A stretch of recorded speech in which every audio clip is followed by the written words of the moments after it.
This is Chipicon, and this is the Otherworldly, the Changing Times, Changing Worlds weekly show, where we showcase the kind of things and the speakers that we're going to be having at the conference this fall. Tonight, the guest is Robin Kanstein, who is a healer and counselor of the dead. And I bet a lot of people didn't know that the dead needed any healing or counseling.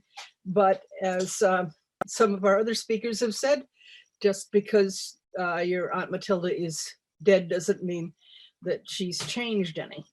So, and yes, there are people out there who have had pretty traumatic deaths, and they might need help with that.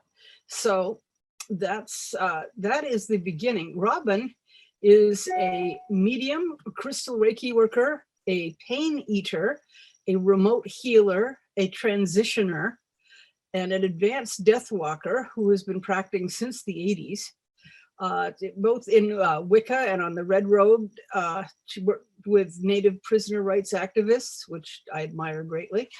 As with Orion Foxwood, who's been on here before, who is one of her mentors, she's in a spirit marriage. She, I think, has 4 deities and beings, all healers and death bringers, including Lwa Baron Samedi, which I don't work with that particular pantheon, but so maybe we'll ask a few questions about that. Robin works with the traumatized dead to help them get their bearings so they can continue on to where they want to be. And I love this, dances with Daddy Death. So welcome, Robin, who's they're under a wall of mentors and ancestors, I guess? Mentors and family. Mentors and family, okay. And I guess there's a few terms that we're not usually familiar with. Can I ask you to define, okay, what's a pain eater? A pain eater is, oh geez, how do I start? It pretty much died out a long time ago. It was brought back to me to start working with. What I do is, I concentrate just for a couple seconds on the area that you described to me, and the pain is instantaneously gone. I remove it, I discard it. Okay. So it sounds like it's simply a technique you use that makes the pain go away.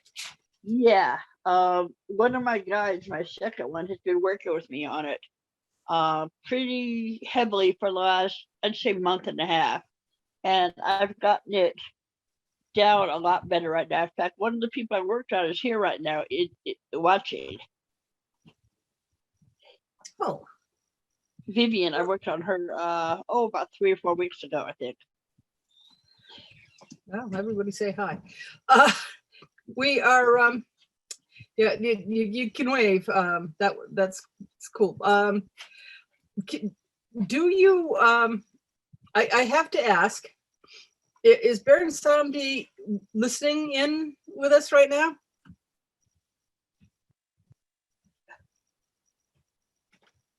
Oh, yeah, basically he's everywhere I go at this point. It's been like that for the last 20 months. I work with several beings, like Thor is often around. Almost any time we uncork something. If we start pouring, he shows up. But so I understand having somebody nearby. But who else? You've got 4 spirit. Apparently, you're spiritually polyamorous. Who else are you spiritually married to? The other one I'm allowed to talk about is Mama Brigitte. Oh, okay. There's one from the Underworld that nobody's heard of, and there is another one who is from the African tradition. Well, if they want to keep it quiet, then that's not my business. Yeah. Let's just see one's in Orisha I work with. I wouldn't be they all approached me. I didn't know after they all approached me. Yeah, I would not be doing a show if I didn't like to, if I wasn't curious. Yeah. Like, just say my spirit animal is the elephant's child from the Just So stories. Insatiable curiosity. Okay, getting back to what's a lot more. So they approach you and they basically then will hang around with you and then tell you what to do. Do you ever get to tell them what to do? Oh, all the time. And what happened is each one of them approached me. I had no idea who they were. I never heard of them before. They wouldn't leave me alone until they finally got me to stop telling them off long enough to listen to them. What they said made sense, and then it went on from there. Because, like I say, you do not tell Lwa Baron Samedi when he wants something, he will kind of badger you to death about it until you finally give in. He does not take no for an answer. Well, I think he falls into the category of many of the tricksters. Or am I confusing him with Papa Legba? Oh no, he's definitely a trickster. I mean, don't even get me started on some of the stuff he pulled on me. But I got back at him good. Oh, okay. So it is kind of an equal marriage there. Yeah, and so one of the things he's really impressed about is he says I can give it as good as I take it. Oh, good. And that sounds like a good relationship. I know that a lot of people get very, when they start hearing that still small voice, they assume that if they're a deity, they are allowed to push them around. And I don't feel personally that that's a healthy interaction, but people go as they're used to going. So they approach you and he's around. So, but you're not, well, clearly you're not, well, I hate to say you don't look white. I mean, you don't look anything but white, but are you, No, you're not. No, I'm not at all. I'm not at all. I'm not allowed to. I have no intention of. The very first ground rules I set with him is, and he agreed to it because he was going to tell me the same thing at the same time. I'm not to look into any kind of practice, look into any kind of way the rituals are done. I said I have no intention of it. I'm not even interested. And that was the first set of ground rules we set off from the beginning. We both agreed to that. But that's not my place at this point. It used to be it was, but right now it's not my place. I have no intention of it whatsoever, no interest in it.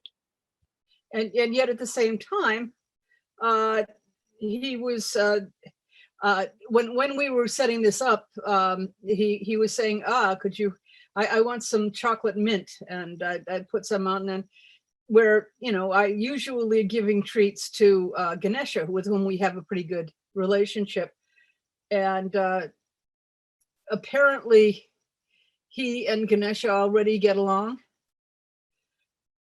Yeah, they know each other. It's like a cordial type of thing. Yeah.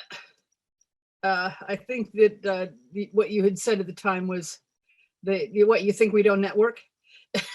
It's like, which is yeah, about a year and a half ago, he brought up one that I didn't know, and I said, "You know about them?" He says, "What? You think we don't network?" He just laughed. So yeah. Yeah. So we have, let's say, so there was a message essentially that he was saying beforehand. I just wanted to catch up on that, about he doesn't like the way he's portrayed in Hollywood. No, that's a major sore spot for him. There's so much distortion, so much like, let me see if I can find the right word. Just so much distortion, so much unfair distortion, fear mongering, just to see if I get the right words on this. The great white entertainment machine. Yeah, there you go. Villainizing. There you go. But it's just I can't even put it to words about how awful and how terrible it's been, how much damage it's caused. I can sympathize with that. I think anybody who has studied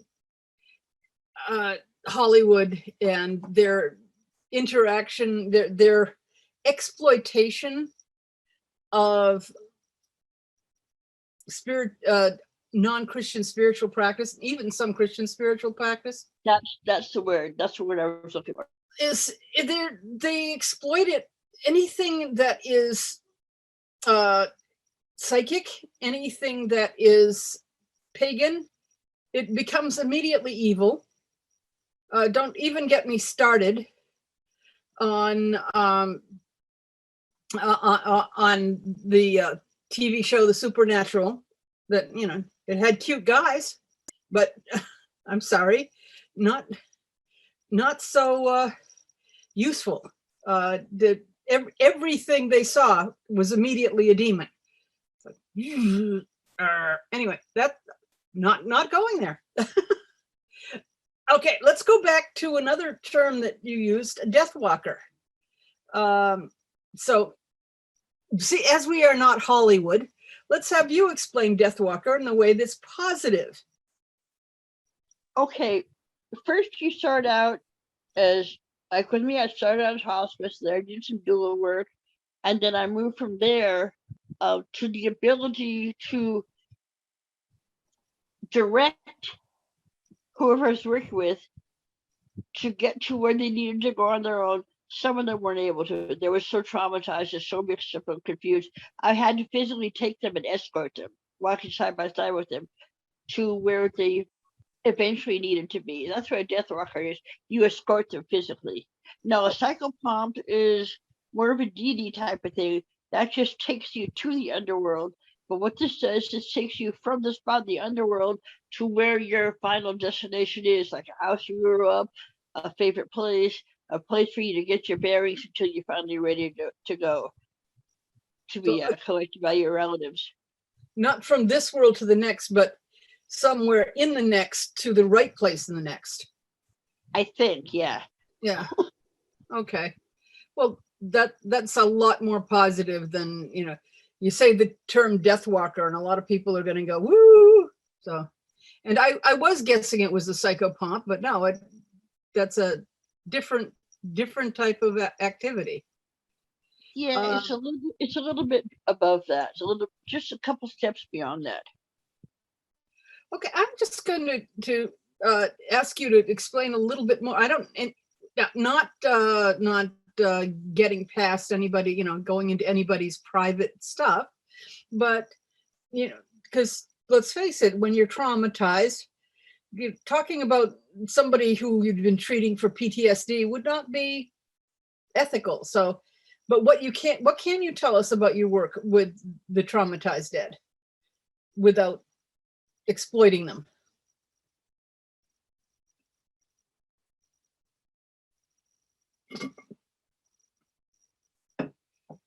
Thinking.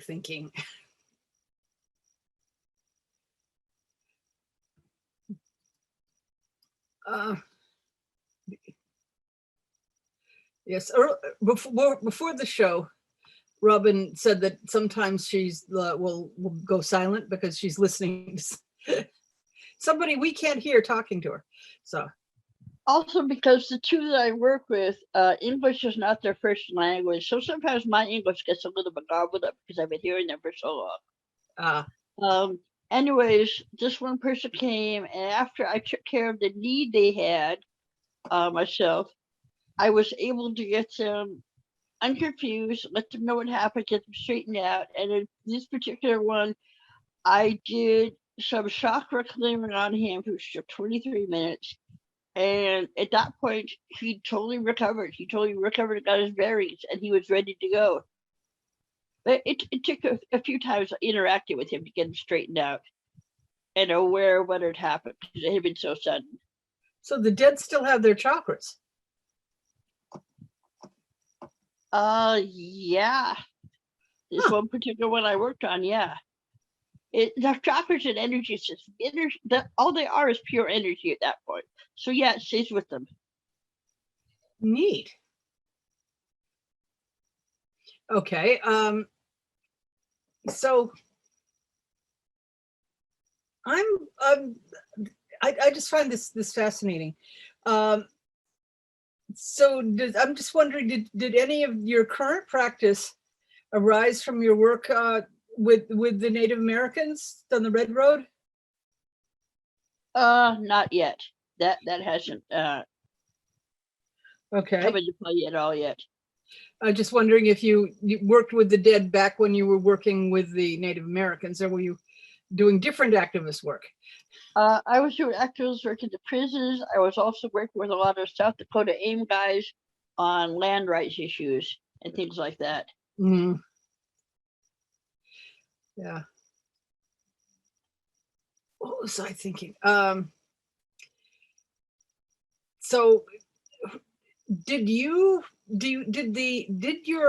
spirits who were helping you approach you when they saw you were working with the dead, or did you approach them because in order to enhance your working with the dead?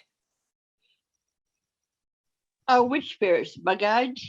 Yes. Okay. One of them approached me because of my working with the dead, because he's basically the law of death. And then the second one was one that he brought in to meet me, to work with me when he was done. So he brought in the second guy to work with me specifically.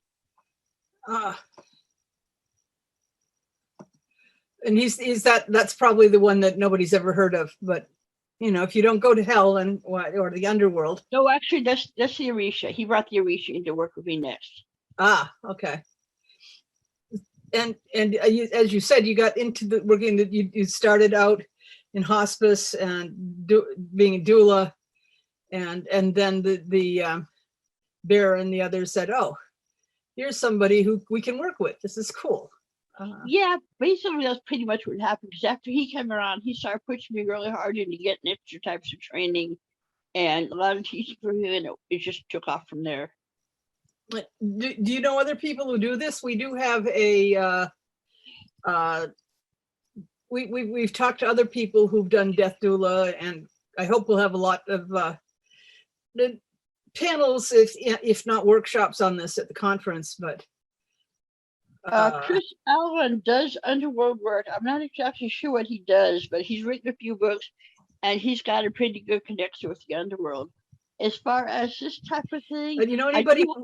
I'm just wondering if you know anybody who works with hell. I tend to hang with the other than Osiris. I've seen a few talks about her, but that's basically it. I've only seen like 2 talks about her, so I don't know anybody at this point who does. That's what they said. Well, Jane describes her as the hostess with the mostest, and I like Osiris is. I didn't work much with the Egyptian pantheons, but Osiris did come to me, and helped me when I had a stillbirth. So that's pretty cool. I think of the death gods as being very kind and helpful. I see them as kind. So yeah, basically, since they have to ease you into something you're not familiar with to get ready to take you, they've got to be compassionate. They have their terrible sides, but they still have some of the strongest compassion there is because of the type of work they do. That may be why I like Hela. I see her. I see this as a grandmother kind of thing. They're compassionate, but there are things up with which they will not put. Definitely. And how do your clients find you? I mean, are we talking about the dead ones or the? The dead ones come to me as needed.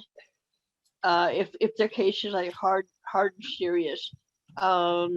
Those are the only ones that have been filtered through. It's just the traumatized ones or the violent deaths. Living people, it's when the time is right, they find me. If there's a time and need that's right, then they're able to make their way and find me, and we can connect. Through Facebook and stuff like that. Got a message for us?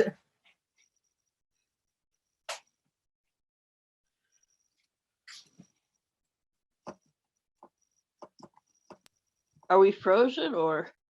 I am.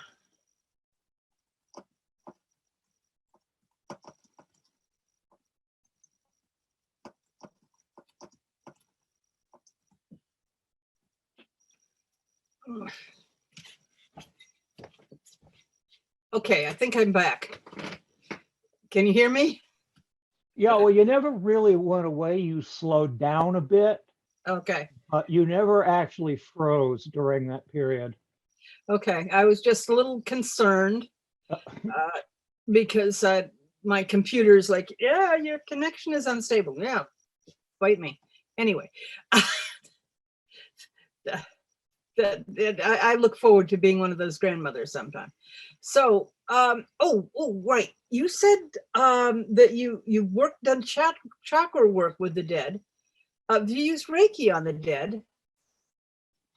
Yeah, I didn't know, but I've been doing Reiki since I was a kid without knowing what it was called. So when I went into my classes, I went in pretty much in an advanced stage.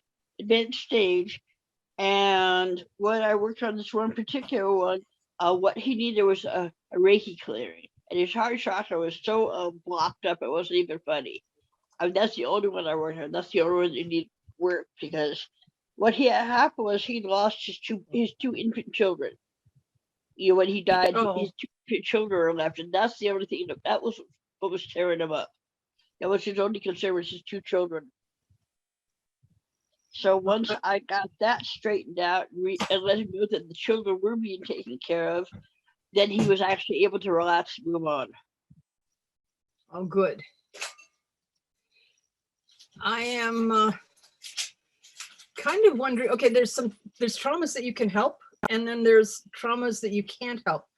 Are there things that you just say, I'm sorry, I can't help you with that? I haven't come across those yet.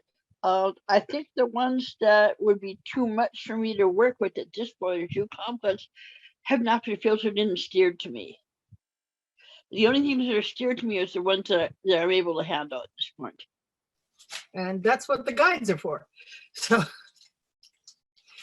I was kind of wondering, the traumas that you've helped with, many of them deal with the death itself. Yeah, violent sudden deaths like drug overdoses, fatal car accidents, and murders are the ones that I've worked with so far. That I at least know what's caused the deaths.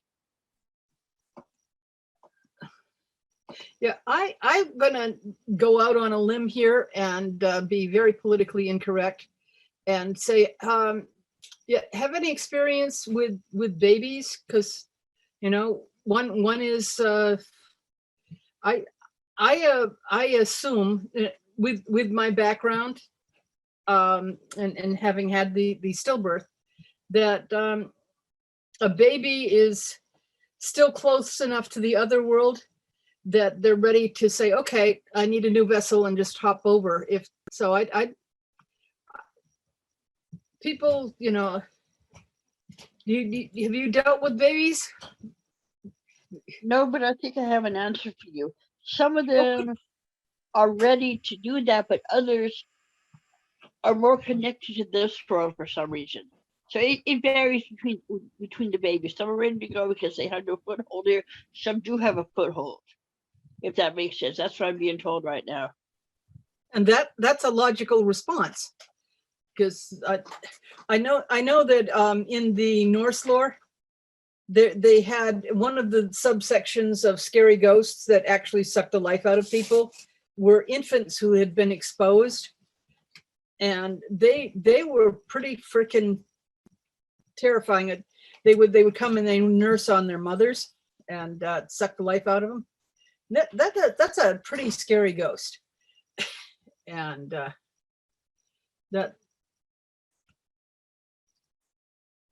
so that's so, you know, the idea of a scary infant ghost just struck me as but then again, with the modern, you know, with what's going on in the modern world, do you want to ask? Do you want to? No. Okay, so I get it. So we got our answer.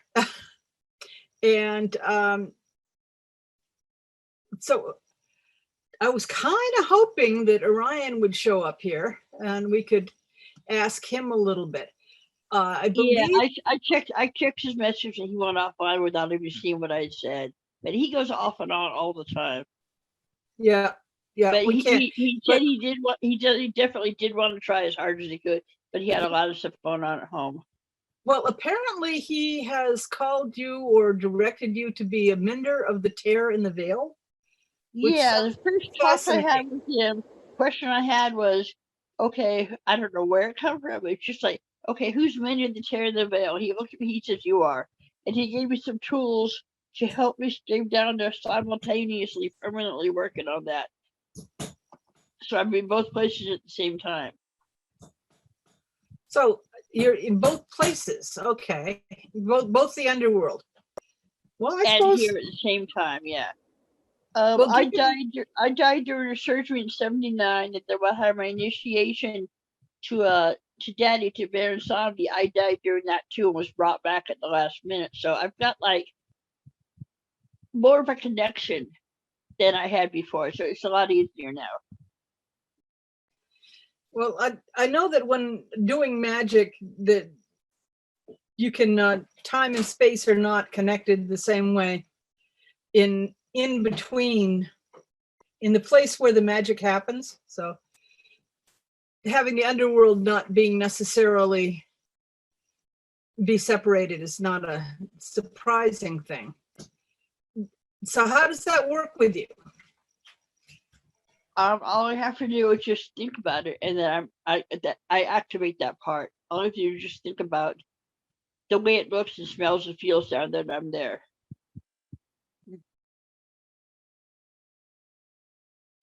The way it smells, so you can smell it. That's kind of cool. It's got an ozone smell. Okay. For the time of atmosphere, it has like an ozone smell. I'm just going to ask the other people. Well, you know, there are other people here listening, and we have a good crowd tonight. If anybody else has had any experiences with working with the in the other world like that. Okay, yeah, we got one person in chat saying death smells very distinctive when it happens. So yeah, I'm not so much about smell, but it's the flavor of energy. Yeah, I'm also seeing where it's like even in mixed planes. I find the dead go to a mixed plane first, which has some underworld and overworld aspects to it. So if the person's still here, generally I see some sort of green transition energy that's binding them and can let them loose, or it's psychological, and they got some worked up shell that is really tied to the land, or that's more counseling at that part. I would Yeah, think that's actually good because you're visibly able to see what state they're in. Does that make sense? Yeah. So that's actually good. That's really good. I'm glad you're able to see the Well, colors. I tend to feel it first. I mean, when I was younger, the only things I would pick up would be this plane spirits, and they're usually bound to places or houses or what have you. Down here, it could be landscape like Chickamauga, but there's more supernatural things going on there, holding spirits there for another reason. Have to negotiate to native guardians to let a bunch of them go. I'll have to make another trip up there. But you know, I also look at the thing is when I feel, you know, ozone is an interesting way to describe it. For me, it's a taste. Ozone and metal kind of go together, and it's like Overworld. It's kind of a white. It's lighter. There's repetitions in landscape, what have you. And in an Underworld, it's where time and space tends to collapse, and it's got this a different electrical nature, a different, heavier metal like lead, but you have to really be careful about your emotions. Like you say, you activate it. It's a matter of I describe it by a matter of attention. So I think that's the word I was looking for. Yeah. yeah. So I remember when I released my girlfriend. She passed away about a decade ago, and I got there a few minutes late. Her psychopomp was going to make her transition pretty quick, but the only thing that was left that was holding her was this greenish type of energy that was around her heart. My teacher calls it transition energy. The Egyptians called it Ib. It's it kind of binds your spirit, soul with your body, and then there's a class of beings that reclaim it, because it's energy that you've collected from nature and the world around you, with the body. And there's we call them reapers. They go and they collect it, and but one time I went to an underworld plane, and it was like something you see out of the Spirited Away, the train trip. You get this flat plane and these shells that are shambling. I appeared there, and I manifested a bus. I manifested a drum, played the drum. They got on the bus, so they got their conveyance, and the shells, they didn't have souls with them, so that wasn't so much of an issue. But yeah, and then I popped over to this being's place that was on this plane. He looked like a green Skeletor, and he kind of opened his hands over his head and kind of manifested some of that green energy. And he looked about a decade less dead after that. And he just kind of sent me the message. It's just one of the perks of the job. Since then I've met lesser beings that one was trying to recruit my daughter, and I just was not happy with that.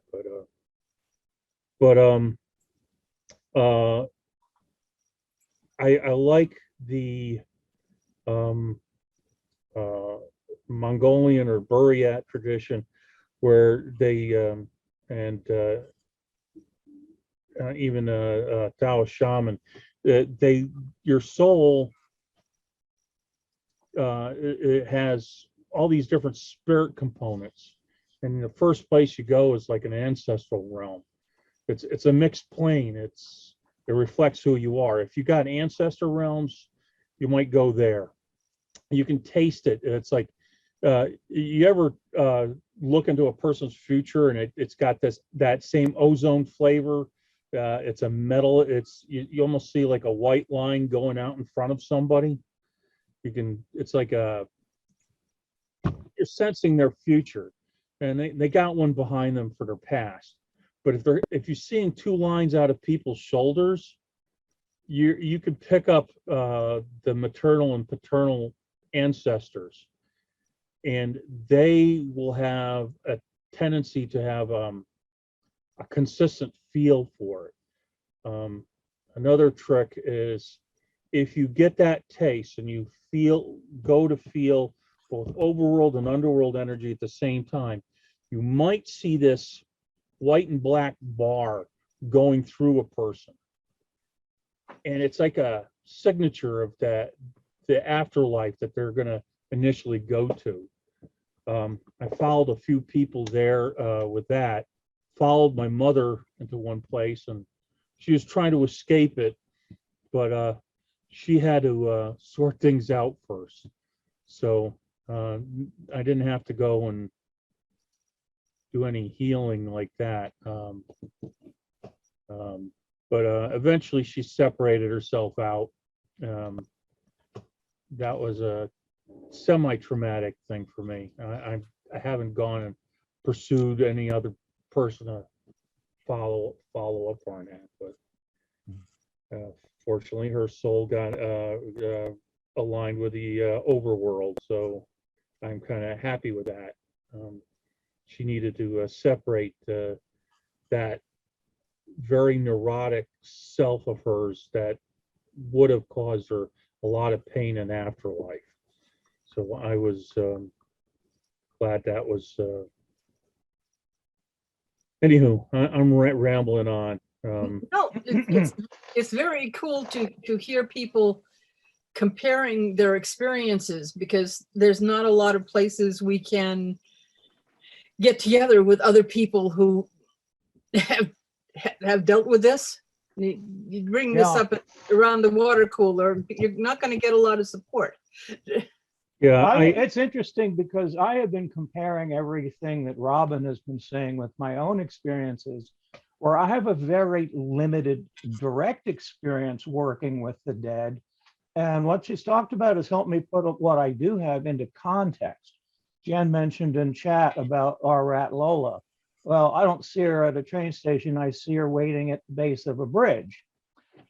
And my parents died years ago.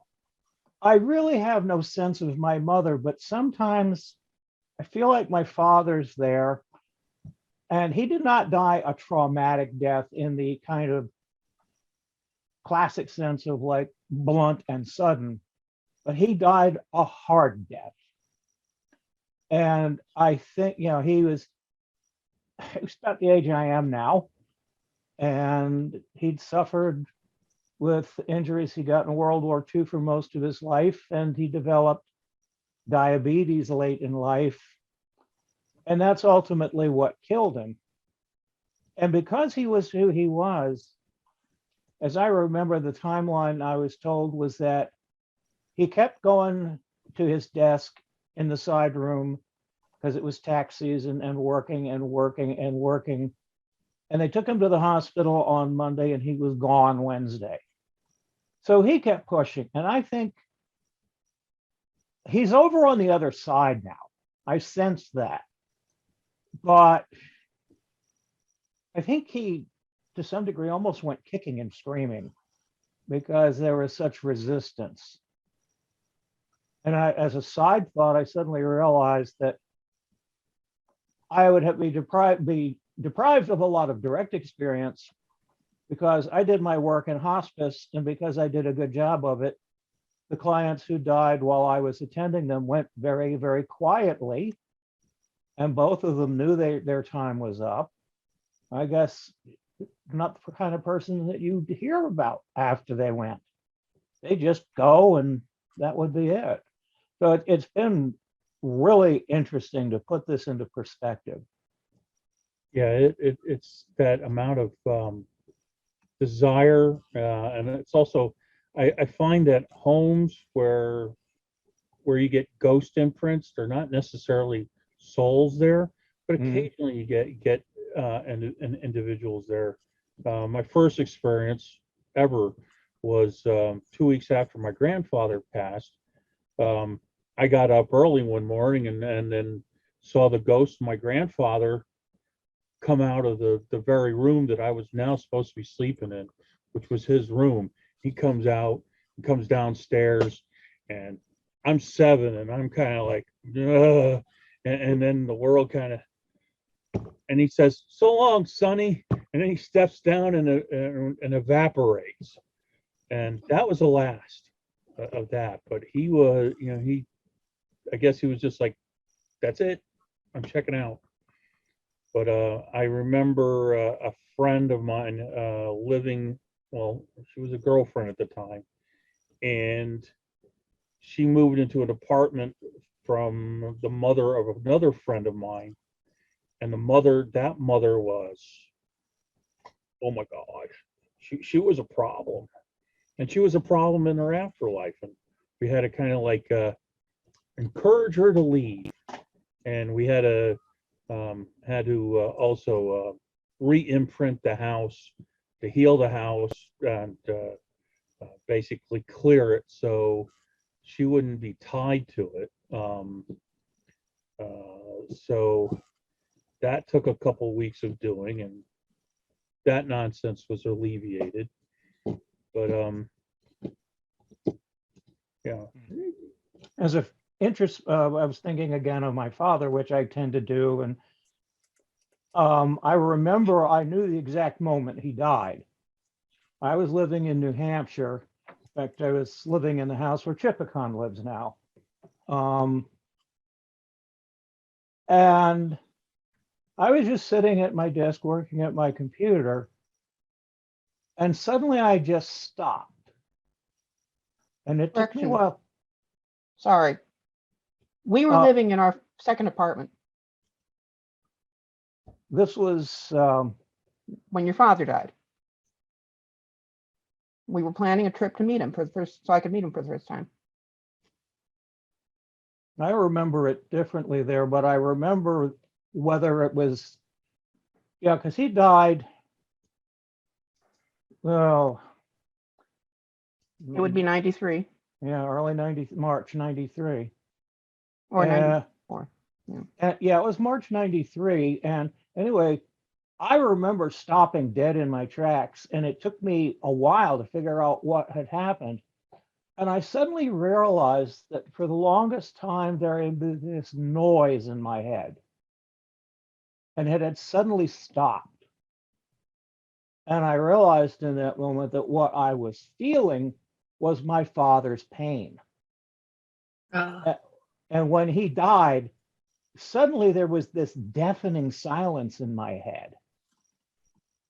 And it was kind of startling. And that's probably the most direct, but again, that was that transition point. I just knew once I figured out what had, because I'm just looking around the room like, what just happened? And I finally realized that's what just happened. So, yeah.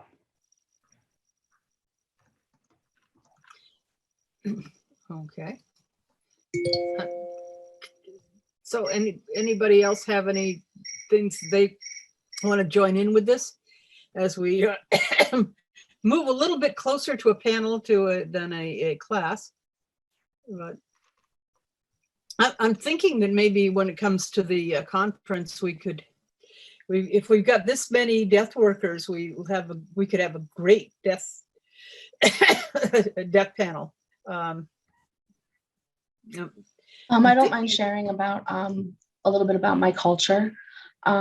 So my practices mostly stem from the Caribbean, and my practice is very much involved around the dead. There are so many different titles for what it is that we do when we work with the dead, depending on the specificity of the role. So if you are a healer, if you work good juju with the spirits of the dead, then you would be like a curandera.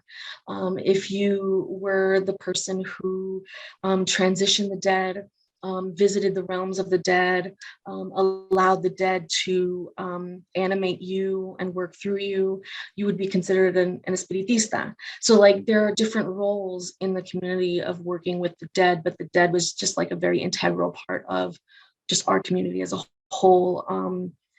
I believe, who is it? Archstone spoke earlier about ancestor places. So that's also a big part of what it is that we do as well. But it's kind of hard to explain because it's definitely a hardcore mixture of it being more psychological than it is physical. So what that means is not that our spirits and our guides and our primordial spirits aren't real, but they definitely are an observation of nature, whether that is internal observation or external observation.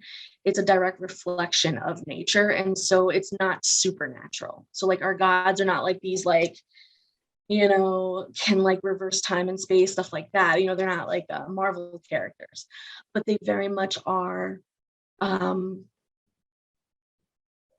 what's the right word? They are mighty. I guess that's the right word. So the ancestral realm, so to speak, heaven, hell, any of these, purgatory, any of these concepts that you would have for like a physical place, for us, it's more of a psychological place. So every person's afterlife is going to be drastically different, which is why the specialty of being an espiritista, which is what I am, which is why our work is so heavily involved in psychology and trauma-informed therapy. Because when you, like, let's say someone gets traumatized in real life, they didn't die, they just get traumatized, and their soul, or I'm sorry, not their soul, their spirit leaves, a piece of their spirit leaves because of that trauma and is now out in their own archetypal psychological world. And so you as the espiritista have to spend a lot of time getting to know this person, like it's therapy sessions with these people. And then you get into the ritual aspect in which the espiritista goes into that person's psyche. And now you're traversing an entirely different world. It's not a standard place across the board for everybody. It's person-centered. And that's why it's such hard work. That's why it takes so long, and it takes a lot of energy. And a lot of times espiritistas do not work solitary. We have to work in a community because it's that much work. And the quote unquote demons that you fight along the way are going to be different from one person's psyche to another. So we hope they don't have that great of an imagination.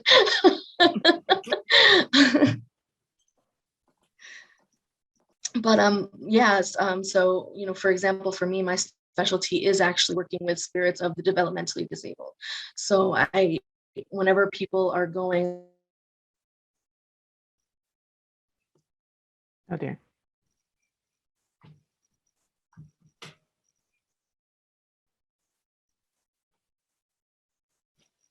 Oh, I hope she comes. Looks like it's not the only one. Yeah. I believe she's in Hawaii, isn't she? Or Oh, the Caribbean. So it's probably maybe Puerto World Rico. does Oh, not- good, you're back. Oh, You froze for a we long lost time. you for a moment. You Oh, I'm froze. sorry. I You did. I'm just- sorry. Okay. Oh, no. Not your Not fault. you. Not your fault. You were just talking about that you work with the developmentally disabled. Yes. That's where you cut off. That was fascinating. Yeah. So, you know, it's this idea that just because you die does not mean you shed your physical desires, your material desires. And people with developmental disabilities really have a hard time disassociating from their physical desires, because a lot of the disabilities are associated with the sensory. So their need to want to touch, feel, taste, this, that is still there to help them understand their environment. So it's really important to, like, when you're in those spaces, you're working with them to first get them to feel safe and comfortable with you. So for me, what I've done in the past is I would sit on the floor and like roll a ball against the wall and just gently do that. Maybe I'll sing. The singing doesn't always work. That tends to get them upset. But you know, rolling the ball and just kind of just being there, you know. And what'll end up happening is you'll start to like sense, okay, they're getting closer, or okay, you know, there's a willingness to figure out what this person is. And then you engage in just like yes or no things, because again, you're dealing with speech impediments, you're dealing with lisps, you know, again, it's not, they're so physically attached that it's hard to explain without people being like, that's impossible, you know, like every spirit, you know, can shed that because they're so mundane. But with them specifically, it's much more difficult. It's kind of like an addict, you know. it's being addicted to the physical. Do you do any spirit retrieval from their past lives? Yes. And does that help them integrate better? Yes, Awesome. definitely. Awesome. Definitely. And one of the biggest parts of our tradition too is that our ancestors and our spiritual courts. So our spiritual court is sort of like our legion of spirits that we are either, that it's a compilation of spirits that run in our family line to spirits that we were born with that will never leave our side in this lifetime, to spirits that are only there for that one particular event or for that one particular healing, and then they go. So the main crux of my practice is to build such a strong relationship with them and with the ancestors, so that when you're in these spaces with the dead and having to cross them over, and especially a violent dead or traumatic dead, your team can be there to not only protect you, but can be sort of a facilitator between you and their spirit team, the person that you're trying to help. Because everyone has a spirit team, not everyone is aware of their spirit team. So it's a matter of being sort of like that middle man for me to communicate with them is through my spirit court. So it's really important to foster those relationships and learn about who your spirit court is throughout the years. And it takes a lifetime to figure out all of your spirits. Yeah. Could you speak to your tradition? Because it sounds like a Mongolian Tuvan tradition, but that very, very one of those type of traditions.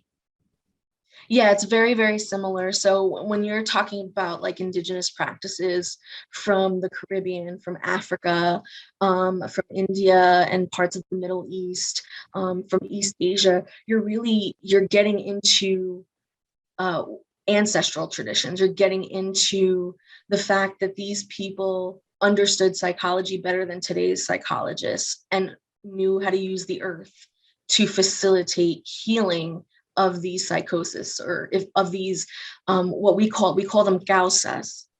They are spirits of the mind, spirits of the emotion, spirits of the physical body. And if these spirits are not tended to, they cause havoc in those areas. Or if someone traumatizes you in a particular area, so let's say rape, now the spirit that resides in your sexual centers has been wounded and can cause issues in the future. So like things like that, it's about facilitating those relationships in order to foster the healing. And you see that all across the world. Right. So where's your indigenous practice from? Mine specifically is from Puerto Rico. Awesome. Yeah, I have on my mother's side, she is Puerto Rican and Japanese, so I definitely incorporate a lot of Shinto into my practice. And on my father's side, he is Puerto Rican. And when I say Puerto Rican, I mean the indigenous Taino people. He's Taino and African. So I have those two in the background constantly. And you also have to remember too, like our spirits, whether we choose to accept the calling of working with the dead, because not everyone does. I mean, you can live in the Caribbean and, you just look at your mom and dad as just being like superstitious old people, and you just kind of think nothing of the day to day. But then you have people like myself who do accept it and say, you know what, this is a part of who we are. I'm going to go for it. Regardless, it's this idea of understanding that the primordial spirits of earth, air, fire, water, hurricanes, this, that, they are our ancestors. They were once living. They were once part of this. They were part of the process. And because we came from the process, we're the atoms and all, we don't look at them as primordial beings. We look at them as literal descendants. And you'll see that all over the world. So like, for example, in the Middle East, they believe in the jinn. And a lot of people think of the jinn as demons and demonic, and others think of them as like the fallen angels, and others think of them as just, you know, just simple elemental spirits from the Middle East. Whatever you think of them as, fine. But at the end of the day, the people who work with the jinn are the people who are descendant of the jinn. The jinn actually have family lines and can sexually interact with humans. So there are actual jinn families that you'll find in Africa. You'll find them in the Middle East.